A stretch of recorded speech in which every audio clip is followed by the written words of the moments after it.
अस्सलाम वालेकुम रहमतुल्लाहि व बरकातुहू। अब हमें जाना है ज़रा स्कूटी की सर्विस कराने के लिए, तो हम सैफ़ के साथ जा रहे हैं। सैफ़ चलो। सैफ चाबी लेके आ गया है और हम और सैफ स्कूटी पे बैठ गए हैं। सैफ ड्राइविंग नहीं कर रहा है, ड्राइविंग हम कर रहे हैं।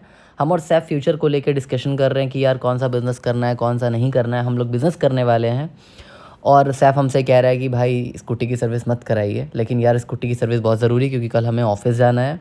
और ये वैगनार इसने बहुत परेशान किया है, आगे निकलने नहीं दिया। और अब हमारी शॉप आ गई है जहाँ से हमको सर्विस करानी है। अरे यार ये मैकेनिक तो स्कूटी लेके चला गया और हम लोग पैदल हो गए। अब हम लोग जा रहे हैं कुछ खाने पीने, भूख बहुत तेज़ लगी है। ये भाई साहब स्कूटी की सर्विस कर रहे हैं, सर्विस कम कर रहे हैं, बातें ज़्यादा कर रहे हैं, बहुत देर से फंसा के रखा हुआ है।